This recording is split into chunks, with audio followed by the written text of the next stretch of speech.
എല്ലാവരെയും പിടികൂടാൻ ഉടനെ തന്നെ നടപടി വേണം. ആക്ഷൻ കൗൺസിൽ സിന്ദാബാദ്. അഭിവാദ്യങ്ങൾ കുറ്റക്കാരിൽ 4 പേരെ അറസ്റ്റ് ചെയ്ത് ജയിലിലടച്ച നിയമപാലകർക്ക് അഭിവാദ്യങ്ങൾ. കുറ്റം ചെയ്തവർ ആരായാലും പ്രതികളെ മുഴുവൻ പിടികൂടണം, മാതൃകപരമായി ശിക്ഷിക്കണം. നിയമപാലകർ ഉണരണം. നിയമത്തിന്റെ പഴുതിൽ നിന്ന് പണവും പദവിയും ഉപയോഗിച്ച് ദുനിയാവേ നിങ്ങൾ രക്ഷപ്പെട്ടാലോ പടച്ചറമ്പിൻ കോടതിയെ ശിക്ഷ ലഭിക്കും. ഓർത്തോളൂ. മദ്രസ കെട്ടിട കത്തിച്ചവരെ, കുറ്റവാളികളായവരെ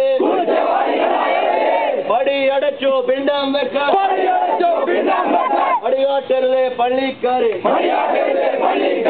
നട്ടപ്പാതിര നേരത്ത് ഇപ്പൊരു എന്തി നടന്നവരെ നാട്ടിൽ ഫിത്നകൾ ഉണ്ടാക്കാൻ, മതസൗഹാർദ്ദം തച്ചു തകർക്കാൻ നിങ്ങൾ തീർത്ത കുതന്ത്രങ്ങൾ കാലം സാക്ഷി, ചരിത്രം സാക്ഷി, എല്ലാം റബ്ബ് വെളിച്ചത്താക്കി. നിങ്ങൾക്കെന്തേ ഈ ഗതികേട്? അയ്യയ്യേ ഇത് നാണക്കേട്.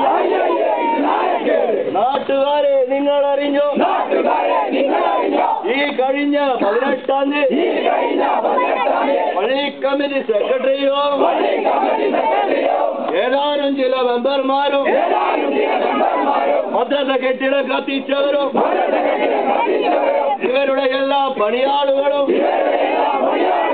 ആകരമായൊരു ദീനീ കെട്ടിടം കത്തിച്ചവരെ വെള്ളപൂശാൻ ഒത്തു നടത്തിയ കവട ജാഥയിൽ ഇരുട്ടുകൊണ്ട് ഓട്ടയടക്കാൻ നിങ്ങൾ നടത്തിയ കോമാളിത്തം പ്രബുദ്ധ ജനത തിരിച്ചറിഞ്ഞു.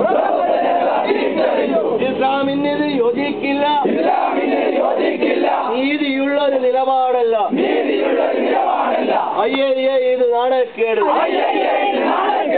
അന്തമുണ്ടോ കൂട്ടരെ? നിങ്ങൾക്കാരാ ഉപദേശി? വെള്ളത്തലപ്പാവിന്റെ ഉള്ളിൽ കള്ളച്ചിന്തകൾ പേര് നടന്ന്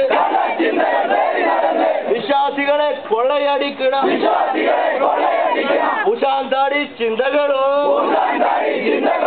കാരണമായിട്ടുണ്ട് ഇവിടെ. നീതിബോധം കൈമുതലുള്ള ദീൻ ഇസ്ലാമിന്റെ അഭിമാനം പാണക്കാട് കൊടപ്പനക്കല തുമ്പപ്പൂവിൻ നിറമുള്ള മുല്ലപ്പൂവിൻ പരിമളമുള്ള